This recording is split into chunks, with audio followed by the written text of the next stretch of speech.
Welcome to SK statistics tutorial. మనం 5 questions వరకు చూసినాము ప్రీవియస్ వీడియోలో. ఇలా సిక్స్త్ క్వశ్చన్ అనేలో ఏమన్నాడు question, A earn contains 25 balls number 1 to 25. ఒక సంచిలో 25 బంతులు ఉన్నాయి, దాని మీద 1 to 25 ఉన్నాయి. 2 balls are drawn from it under the with replacement. అంటే ఒక బాల్ని తీస్తే మళ్ళీ సెకండ్ బాల్ తీసేటప్పుడు ఫస్ట్ బాల్ని అందులో వేయాలన్నట్టు దాని అర్థం. The probability of selecting the one odd and one even కనుక్కోమంటాడు మనం. ఓకేనా, ఫస్ట్ బాల్ మొత్తం టోటల్ ఫైండ్ అవుట్ చేద్దాం. ఇందులో ఈవెన్ నెంబర్స్ ఆడ్ నెంబర్స్ ఎన్ని ఉంటాయి? ఆడ్ నెంబర్స్ 13 ఉంటాయి, మొత్తం టోటల్ 13 ఉంటాయి. అది ఎలా ఫైండ్ అవుట్ చేయాలంటే n-1/2 ప్లస్ 1 చేస్తే ఆడ్ నెంబర్స్ వస్తాయి. ఓకేనా, 25 - 1/2 ప్లస్ 1 అంటే 13 వస్తాయి. ఓకేనా, 13 24 12 అంటే 13 వస్తాయి. ఓకేనా, ఆడ్ నెంబర్స్ వచ్చేసి 13 ఉంటాయి. నెక్స్ట్ ఈవెన్ నెంబర్స్ అంటే 25 - 13 అంటే 12 ఉంటాయి, 12. ఓకేనా, ఫస్ట్ ప్రాబిలిటీ ఏముంటుందంటే ఫస్ట్ తీసే బాల్ అనేది ఆడ్ అయి ఉండొచ్చు, సెకండ్ బాల్ ఈవెన్ అయి ఉండొచ్చు. ఒక ప్రాబిలిటీ అదెంత అంటే ఫస్ట్ బాల్ ఆడ్కి 13/25, next second ball into second ball తీసేటప్పుడు 25 అంటే మొత్తం 156. 13 × 12 156/625 వస్తుంది. ఓకేనా, ఫస్ట్ బాల్ ఆడ్ అయి ఉండి సెకండ్ బాల్ ఈవెన్ అయ్యి, లేదా ఇంకో పాసిబిలిటీ కూడా ఉంది. ఫస్ట్ బాల్ ఈవెన్ అయ్యి సెకండ్ బాల్ ఆడ్ అయినప్పుడు ఇంకో పాసిబిలిటీ, అప్పుడు కూడా 12 అనేది ఈవెన్ నెంబర్స్కి 12 total favourable events by total possible outcomes అంటే 12 అంటే ఈవెన్ నెంబర్స్ 12 ఉన్నాయి, టోటల్ 25. నెక్స్ట్ 13 ఆడ్ నెంబర్స్ ఉన్నాయి, బై సెకండ్ బాల్ తీయడానికి ఛాన్స్ 13/25. ఇవి రెండింటిని చేస్తే 156/625 వస్తుంది. ఓకేనా, ఇప్పుడు ఈ రెండు ఛాయిస్ని ప్లేస్ చేయండి. ప్రాబిలిటీ ఆఫ్ ఆడు even plus probability of even ఆడు, ఈ రెండింటిని ప్లేస్ చేస్తే మనకి ఎంత వస్తుంది అంటే 312 156/625 ప్లస్ 156/625. ఈ రెండింటిని చేస్తే మనకు 312/625 వస్తుంది. ఓకేనా, 312/625 సెకండ్ ఆప్షన్ ఆన్సర్ అవుతుంది. అర్థమైంది కదా. ఫస్ట్ ఆడ్ నెంబర్స్ ఎన్ని ఉన్నాయి, ఈవెన్ నెంబర్స్ ఎన్ని ఉన్నాయి ఫైండ్ అవుట్ చేయాలి. చేసిన తర్వాత ఫస్ట్ బాల్ ఆడు, సెకండ్ బాల్ ఈవెన్, నెక్స్ట్ ఇంకో పాసిబిలిటీ ఏంది ఈవెన్ ఆడు. ఓకేనా, ప్లస్ వచ్చిన రెండు ప్రాబిలిటీ వాల్యూస్ని యాడ్ చేస్తే వచ్చేది మొత్తం మనకు కావాల్సిన ప్రాబిలిటీ. ఓకేనా, next question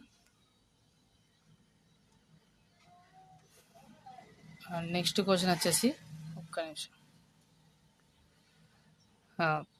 A restaurant serves 2 special dishes, A and B. It to its customer consisting of probability of men ఎంతమంది ఉన్నారు? 60%. Okay, next probability of women's ఎంతమంది ఉన్నారు? 40%. ఓకే, 40%. నెక్స్ట్ 80% ఆర్డర్ ఏ, డిష్ ఏ. 80% ఆర్ఏ అంటే ఆల్రెడీ మెన్ అనే event అయిపోయింది కాబట్టి దాన్ని కింద రాసుకోవాలి. మెన్ అనే ఈవెంట్ ఈ ప్రాబిలిటీ కండిషనల్ ప్రాబిలిటీ అన్నట్టు. ఓకేనా, మెన్ అనే ఈవెంట్ అయిపోయింది. ఇక్కడ ఎంతమంది అని అన్నారంటే 80% మెన్ ఆర్డర్ డిష్ అని ఆర్డర్ ఇచ్చారు అన్నట్టు, 80%. ఓకే, నెక్స్ట్ తర్వాత ఇప్పుడు 80% డిష్ అని ఆర్డర్ ఇస్తే మిగతా వాళ్ళు ఎంత, ఈ బీని ఆర్డర్ ఇచ్చే మెన్స్ ఎంతమంది ఉంటారంటే 20% ఉంటారు. ఓకేనా, 20%. ఓకేనా, ఓకే. ఇప్పుడు మెన్ టోటల్ 60% ఉన్నారు, ఉమెన్స్ 40% ఉన్నారు. అందులో డిష్ అని ఆర్డర్ ఇచ్చే వాళ్ళు 80% ఉన్నారు, డిష్ బీని ఆర్డర్ ఇచ్చే వాళ్ళు అడిగేలేడు కానీ 80% ఆలు ఉంటే 100% అంటే 20% అవుతారు. 100 - 80 అంటే 20%. నెక్స్ట్ డిష్ బీని ఆర్డర్ చేస్తే డిష్ బీని ఆర్డర్ ఇచ్చే ఉమెన్స్ ఎంతమంది ఇచ్చిండు? అక్కడ 70% of the womens order dish B అన్నాడు, అంటే దాని అర్థం 70%. ఓకేనా, నెక్స్ట్ అంటే 70% మంది డిష్ బిని ఆర్డర్ ఇస్తే ఏని ఆర్డర్ ఇచ్చే ఉమెన్స్ ఎంతమంది అవుతారు, ఏని ఆర్డర్ ఇచ్చే ఉమెన్స్ 30% అవుతారు. ఓకేనా, 30% అవుతారు. ఓకే, ఇప్పుడు మనకు ప్రాబిలిటీ ఏమైంది, the probability of the customer orders dish ఏని ఆర్డర్ ఇచ్చే కస్టమర్స్ ఎంతమంది అని అడుగుతుండు. డిష్ ఏని ఆర్డర్ ఇచ్చే కస్టమర్స్ ఎంతమంది అన్నప్పుడు అప్పుడు దీనికి ఎవరెవరు ఆర్డర్ ఇస్తారంటే ఉమెన్ అయి ఉండొచ్చు. అంటే మెన్ను డిషిఏని ఆర్డర్ ఇవ్వచ్చు, లేదా ఇంకొక చాయిస్ ఏంటిదంటే ఉమెను డిషిఏని ఆర్డర్ ఇవ్వచ్చు. ఓకేనా, మెన్ను డిషిఏని ఆర్డర్ ఇవ్వచ్చు, లేదంటే ఉమెను డిషిఏని ఆర్డర్ ఇవ్వచ్చు. ఇప్పుడు ఇక్కడ ఏంటంటే ప్రాబిలిటీ ఆఫ్ దీనికి కండిషనల్ ప్రాబిలిటీ అప్లై చేయండి. కండిషనల్ ప్రాబిలిటీ అప్లై చేస్తే probability of M into probability of A given M. ఓకేనా, A given M plus probability of women into probability of A given women. ఓకేనా, ఈ ఫస్ట్ ప్రాబిలిటీ ఆఫ్ డిషిఏని order ఇచ్చేవాళ్ళు, probability of డిషిఏని order ఇచ్చేవాళ్ళు ఎంతమంది, అంటే మెన్ను డిషియన్ ఆర్డర్ చేయొచ్చు, లేదంటే ఇంకో పాసిబిలిటీ ఉమెన్ డిషియన్ ఆర్డర్ చేయొచ్చు. ఇక్కడ probability of A given A comma బికి ఫార్ములాని అప్లై చేస్తున్నా, కండిషనల్ ప్రాబిలిటీ ఫార్ములాని అప్లై చేసేటప్పుడు ఏమవుతుందంటే ప్రాబిలిటీ ఆఫ్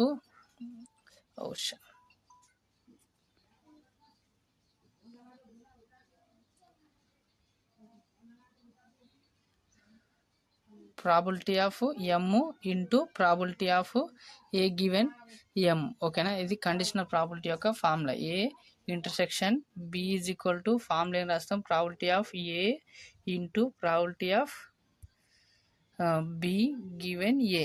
ఓకేనా, బి గివెన్ ఏ అని రాస్తాం, అది ఫార్ములా. అంటే కండిషనల్ ప్రాబిలిటీ ఇక్కడ అప్లై చేస్తున్నాం. ఓకేనా, ఇప్పుడు నెక్స్ట్ ఇవన్నీ వాల్యూస్ని సబ్స్టిట్యూట్ చేయండి. ఇక్కడ సబ్స్టిట్యూట్ చేస్తే ప్రాబిలిటీ ఆఫ్ ఎమ్ అంటే ఎంత ఉంది, ప్రాబిలిటీ ఆఫ్ ఎమ్ అంటే 60%. 60%ని పాయింట్లోకి చేంజ్ చేస్తే 0.06 వస్తుంది. Next into probability of A given M అంటే ఎంత ఉంది, ఇక్కడ 80% ఉంది. 80% అంటే 0.08. ఓకేనా, percentage is convert into point decimal values. ఓకేనా, పాయింట్ డెసిమల్ వాల్యూస్.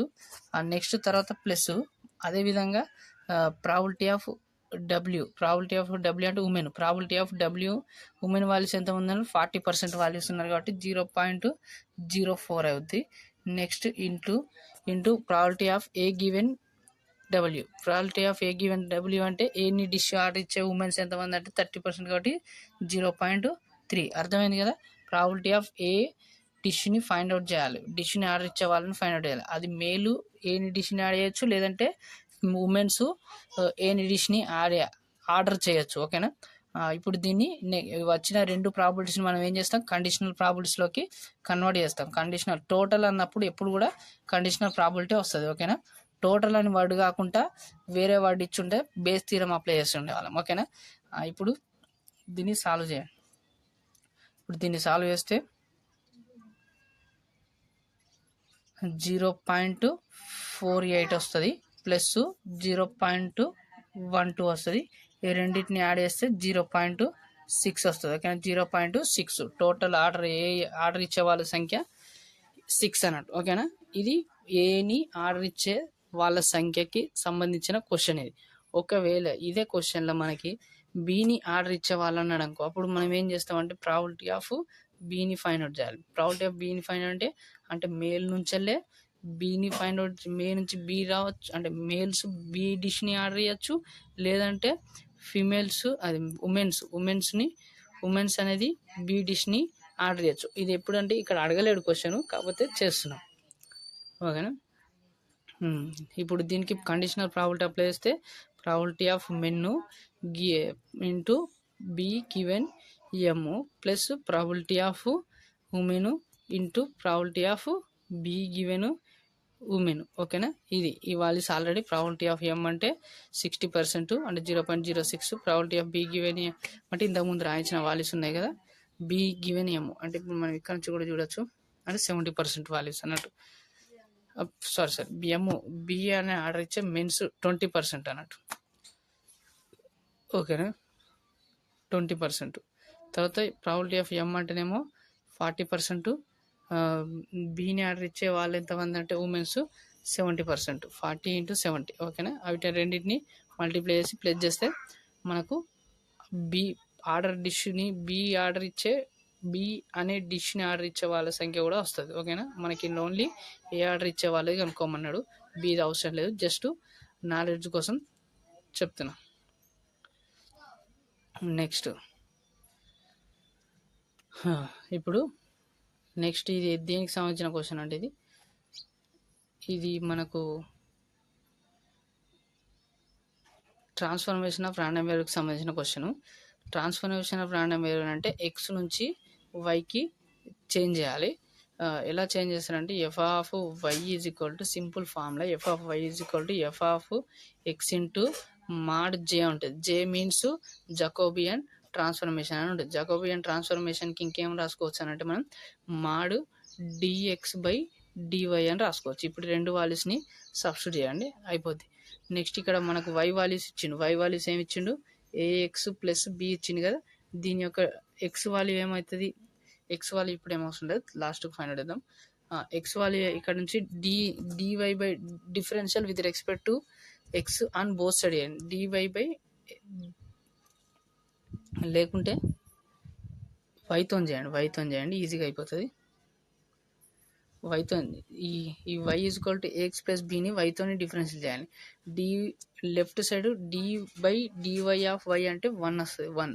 ఓకేనా next A into dx by D Y, వైతో డిఫరెన్షియల్ చేస్తున్నాం కాబట్టి D X by D Y, left side D Y by DY.